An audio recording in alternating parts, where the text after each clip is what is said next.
The most recent Crab Champions update, the Variety Update Part 1, is here.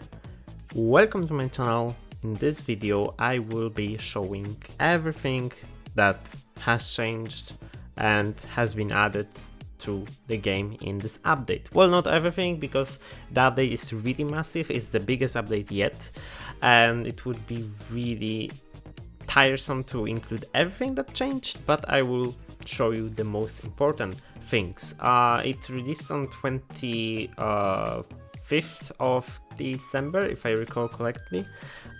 So yeah, you are probably seeing it a month after it released. I'm kind of late, I know. Sorry for that, really sorry, but I was kind of busy. So let's get into it. Let's talk about all the amazing stuff that has been added first. So the highlight of the update is obviously the abilities and the melee weapons that has been added. I'm pretty sure if you are interested in Crab Champions, you probably have even seen the content on YouTube from this update, even on my channel.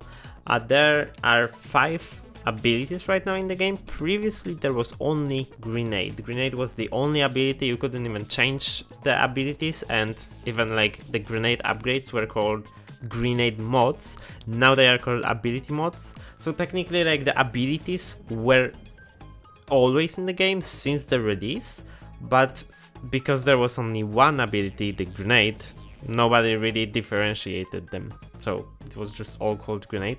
Now we have 5 abilities. Grappling Hook is one of the new abilities. It deals damage to enemies. It shoots like a pointy projectile that goes into an arc. It can damage a single enemy, unlike the Grenade, which the Grappling Hook deals much more damage, but the most important feature of it is that it's a mobility tool. If you hit something with the Grappling Hook, you will get pulled by it quite a lot. It has 5-second cooldown, so it's not quite possible to use it like indefinitely, except if you have the Grenadier upgrade, which allows you to throw multiple abilities at once. This includes Grappling Hook. But you can use it to move in directions that you couldn't do otherwise. I think it's a really nice mobility tool, but overall I would probably say it's the weakest ability if you just want to use it in combat, that's for sure. But it's definitely a lot of fun to play around. The next ability is the Black Hole ability. It is a very strong ability. It was so strong. Back in beta, it was having a 6 seconds cooldown, then it got lowered to 8 seconds. Now it sits at 10 seconds cooldown, and it will stay that way. It's still very strong, but that nerfed it a lot. Just shows how strong it was previously. Whenever you use it, it shoots out a projectile that goes in a straight path. It can damage and pierce enemies on its way. And after it hits the ground or an object, or just its range runs out, it spawns another projectile that will stay in the place, which is a black hole. It will suck in enemies, and it will also damage them over time. It's really good for hordes of enemies. It's stupidly strong in getting rid of champions, crabs, skulls, grabs, etc. I would say its only downside compared to Ice Blast, one of the major downsides compared to Ice Blast, which I personally think is the strongest ability. I will be talking about it in a minute. Is the fact that it just does not affect elites and bosses. That's because the black hole sucking in effect can work only on champions, medium enemies, and small enemies. Doesn't affect elites, sadly. And also the 10-second cooldown is kind of crippling, but it is still very strong and very fun to play with. The next ability is Laser Beam. Laser Beam shoots out a laser that deals quite some damage, and after it hits an enemy or the ground, it spawns a pool of damage, a red pool of damage, which is very similar to what a laser crab can spawn, or a minigun crab, or a homing grab. And this pool deals 10 damage per second. It is quite strong. It is good for deleting small enemies, and it's also very good for the new minigames that I will be talking about in a minute. But overall kind of falls behind Black Hole and Ice Blast. But it's still really, honestly, all the 4 new abilities definitely have some users, definitely will have some people who will think they are their favorite. Those 3 abilities definitely are fun to play with.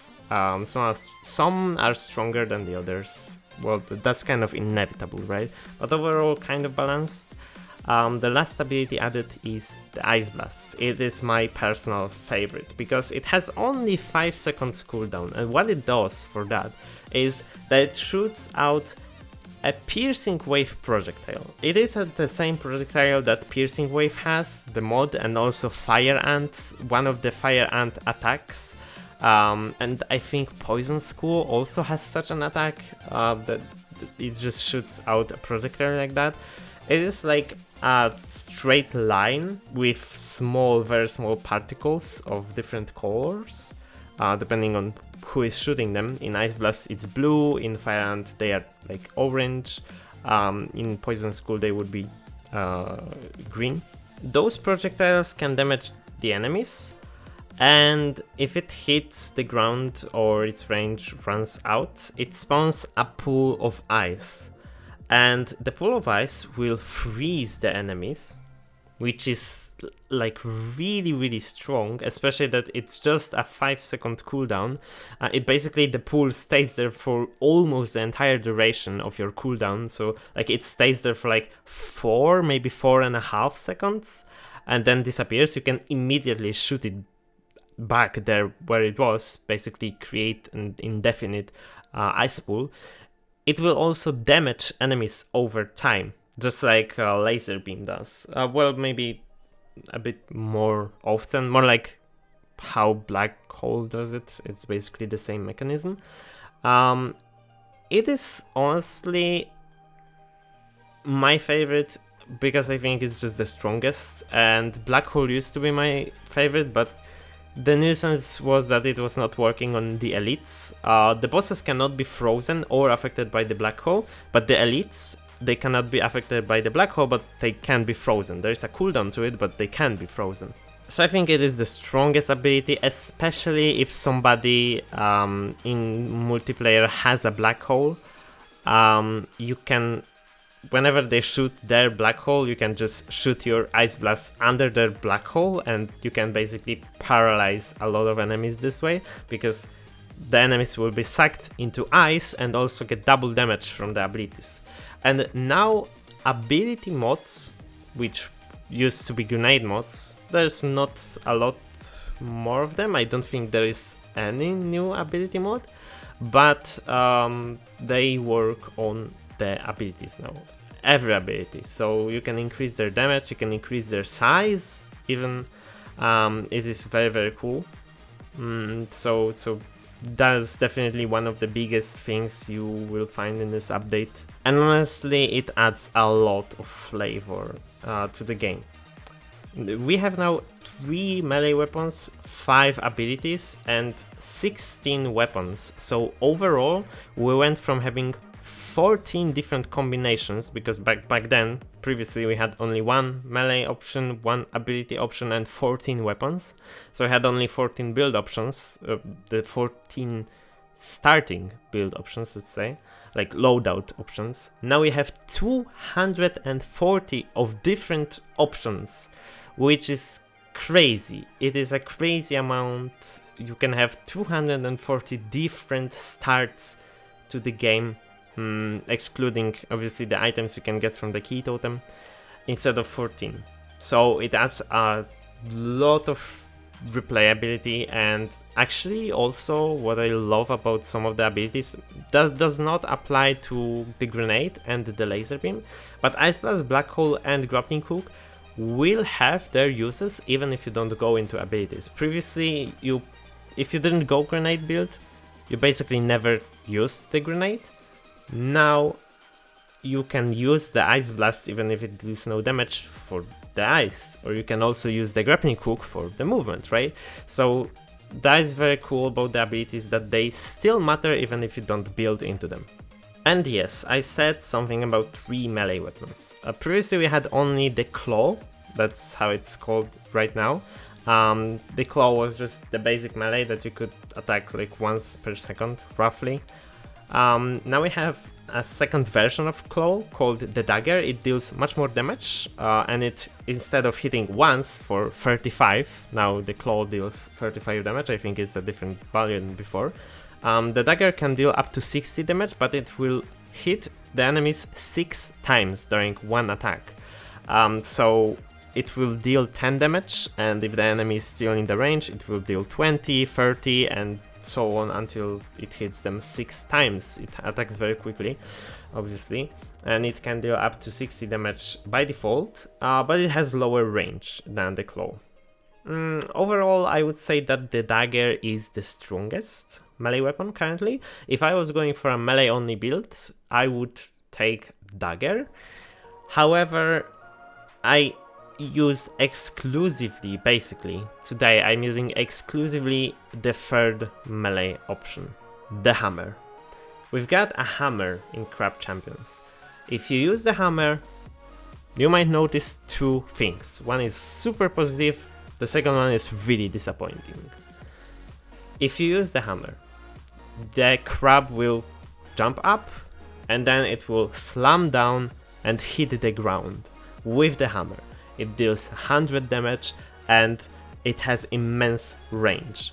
And why do I use the hammer exclusively? Because it bringing you up, like it launches you upwards by a considerable amount. It's not super big amount, but it's considerable, definitely. That is extremely good for your mobility, saved me a lot of health. It is much easier to dodge if you have the hammer. But the negative thing you might notice is that it starts with 5 seconds cooldown, which is really crippling. If the hammer had better cooldown, I would call it the best melee option, but assuming that dagger attacks once per second, the base dagger damage is 60 DPS, damage per second, right? For hammer it's 20. It can deal 100 per 5 seconds, that's 20 DPS. Even Claw has much higher DPS. So it can have a good build if you go melee. In fact, I do have a true hammer only run on my channel, you can check it out. But it's really hard to otherwise kill anything with the hammer, especially on the elites. So I use it mainly for the movement, and it is excellent for the movement still, which is very cool. But yeah, otherwise it's not really a good melee weapon to attack with, but that's my personal opinion. You can think otherwise. There's a huge amount of people that actually disagree with me, and it's good. That's a good thing, actually. Discussion and different opinions are very good, right? For any game, actually, any topic in the world. I also mentioned that right now there are 16 weapons instead of 14, right? Yes. This update added 2 new weapons. The first weapon is laser cannons, the second weapon is Seagull. I won't be talking too much about them because they didn't change basically at all ever since I made the videos on them. I have on my channel both the laser cannons Namo run, or the Diamond run, which is Nightmare with all modifiers to Island 60, and I also did the same video for Seagull. So you can go and watch those videos to get the full experience about what the weapons are and how to build them and stuff. But I will tell you in a nutshell that laser cannons is a very fast firing dual wield weapon that shoots lasers that basically reach the enemies instantly. They shoot 15 times per second per weapon. Since it's a dual wield, it's 30 rounds per second, so it's very fast. They deal 2 damage, which is 60 DPS overall if you shoot full auto. They have 50 magazine, and they are basically like Minigun's older brother. Though Minigun also got a huge update because Minigun now starts with a mod that alters its behavior massively. Because previously it didn't have any items, now it starts with Escalating Shot level 2. So Escalating Shot is an item that reduces your fire rate by 50%, but with every single bullet you fire, the fire rate increases by 1% until you reload. So if you shoot 100 rounds, it actually doesn't lower your fire rate by 50%, but increases it by 50% because it increased it by 100% from the rounds fired and minus 50% base. Level 2 gives you 2% per round fired, and Minigun got its magazine increased to 200 also, which makes it much stronger, I would say, because getting Escalating Shot level 1, I would say overall is a detriment to the weapon. Level 2 is still mid, level 3 is actually good and it scales into like infinity. Like I once had a minigun run where I got Escalating Shot to level 5 pretty quickly and I didn't even have any need to get any other fire rate upgrade because it just increased the fire rate so quickly, and I obviously won because it was so easy. So I think that minigun got much stronger. So laser cannons can be better, but can be also worse. If you can build up the Escalating Shot on the minigun, it will be better, but if you cannot really, then maybe the higher proc chance on the laser cannons, like overall the higher proc chance might be also better. The other weapon, Seagull, it's basically a wordplay on Deagle, the desert eagle, and Seagull, the bird, the seabird, right? So it's a weapon that's quite similar to Sniper. It shoots quite slowly, but not too slowly. Actually, it shoots 4 times per second, and it damages for 25. So it has one of the highest DPSs in the game, 100, which is quite a lot, honestly. And since it shoots quite slowly, it also has massive proc chances. So it is a really good alternative to Sniper if you feel like the Sniper is slow and hard to build. Play Seagull and you will definitely have more fun because Seagull has less formation modes compatibility, let's say. It has less damage, but it has much higher rate, and because of that its versatility in what builds you can have for it is much higher. And lastly, from the things that I mentioned, minigames. We got 3 new game modes in the game. Previously we had only survival, that was the only one we've got.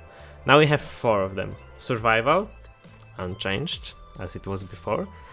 We got the arcade minigame, which is a minigame that, well, those modes, those 3 new modes, they are not really fully fledged modes, they're just rather minigames, so they get a bit boring and repetitive after a few attempts, but they are definitely something really cool to play for like an hour, 2, maybe like 10 for me.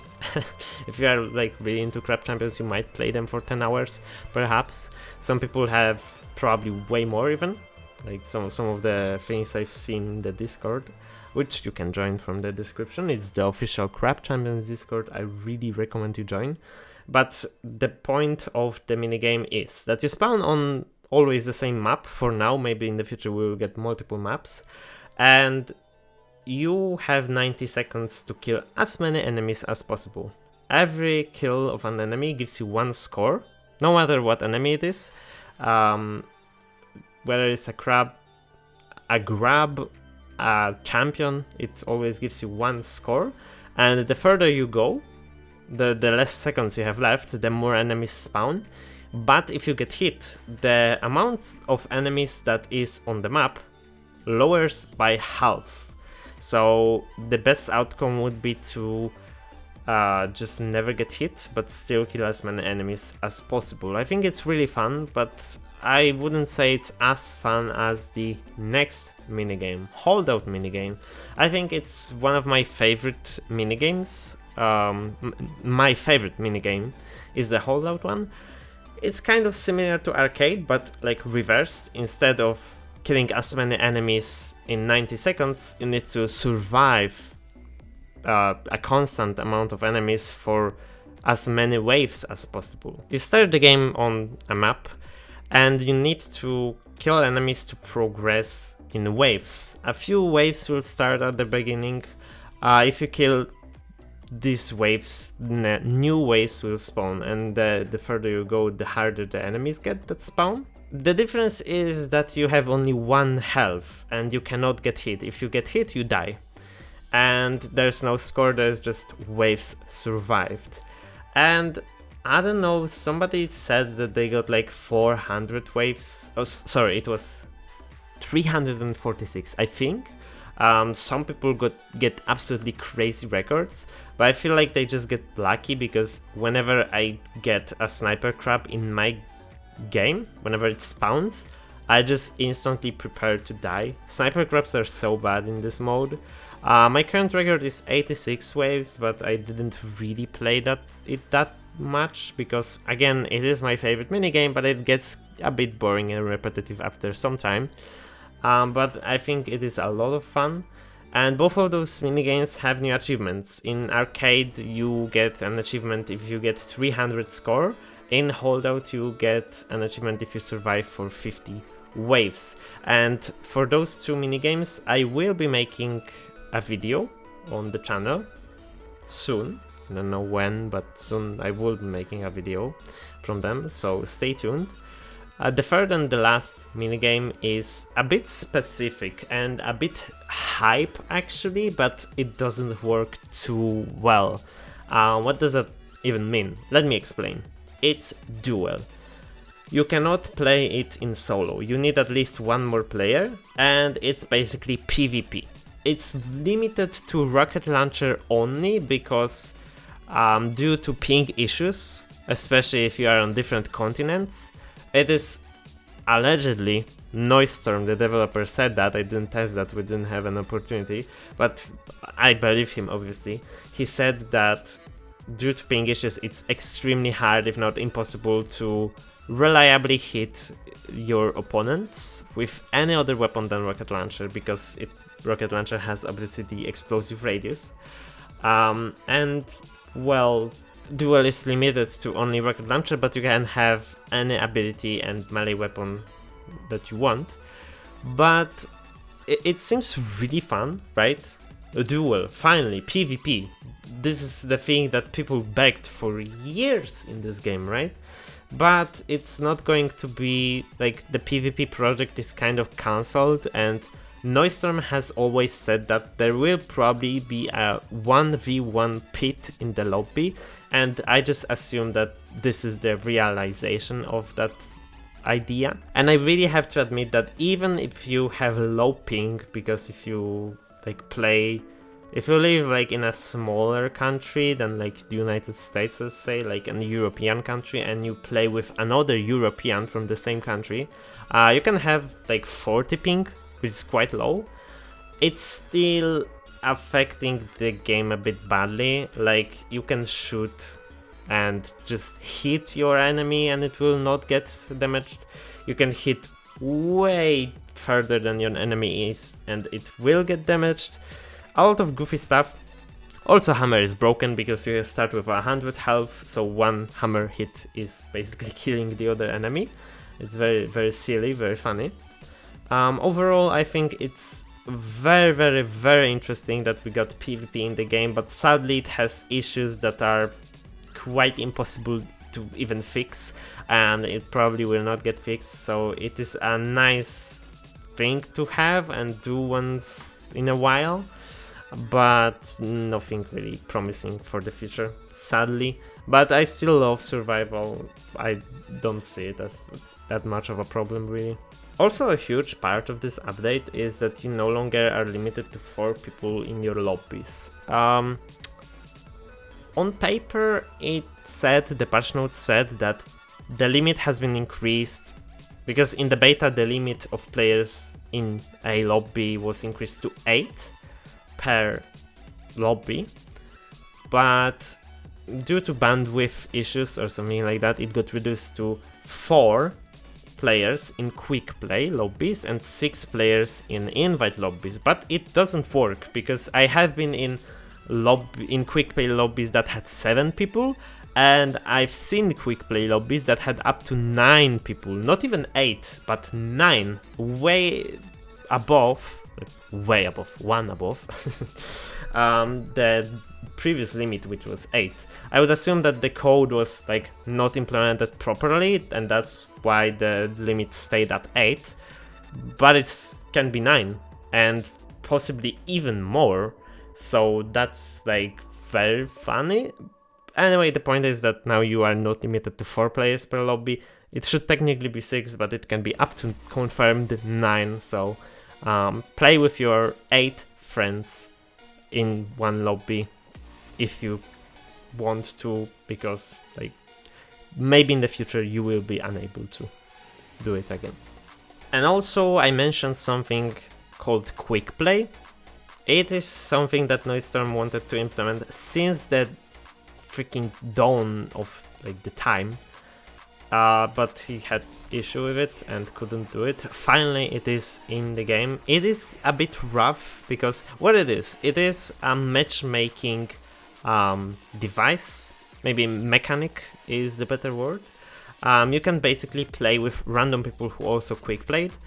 You can do it from the multiplayer totem, but the issues are that you can get cheaters there, griefers there, you can get people who are AFK, and currently there's just not enough proper tools to deal with situations like that, because how it works is that it just assigns you to a game and people can like do whatever. There's just no host tools and you cannot even choose to host.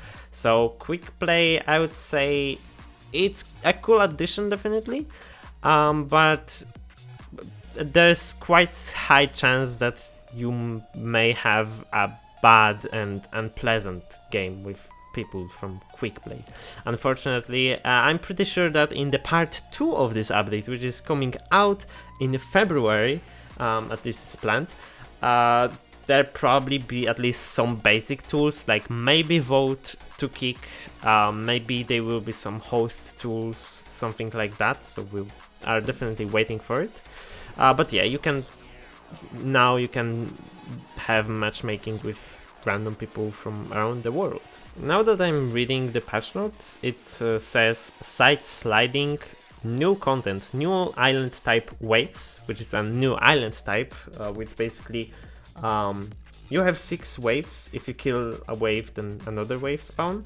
If you get hit, the island ends. You cannot get hit, and the more waves you kill, the better reward you get. You can get a healing chest at the beginning, then you can get a rare chest, which is a random chest, and then you can get an epic chest. If you kill everything, you just get that epic chest for free.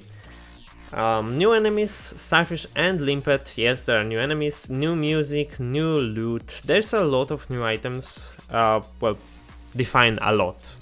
Maybe like 10 new items. Some of the most fun ones is Crystal Dividends, one of my favorite items right now.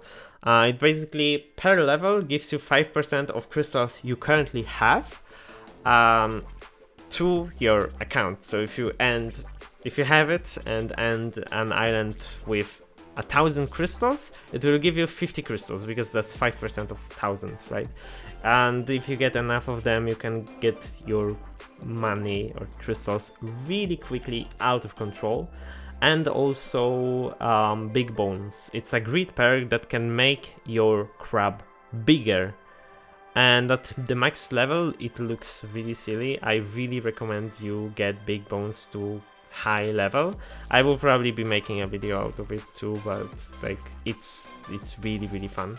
New island challenge modifiers and a blessing type. I believe that there will be more blessings, because there was more blessings and more challenges before, but they got removed because they like either didn't work or wasn't fun. There will probably be more in the part 2 of this update, which comes out on February, and stay tuned for it because it's going to be another great update. because like the part 1 was absolutely great, and the things that are announced for the part 2 are maybe even better. Although I don't know if I don't know if you can beat abilities really. But I think more blessings and challenge modifiers will be added in the part 2. Big balance changes, reworked economy, enemy and health scaling for a more satisfying experience with less cheap ways to win or lose. And that's about it from the patch notes. Then there are the real patch notes, which are listing every single change, and there's so many of them, like so many. There's probably like 150 points, I would assume. Did I miss anything? I don't think I missed anything, so that's probably about it. But obviously I also didn't mention probably the most important addition to this update, Santa Hat.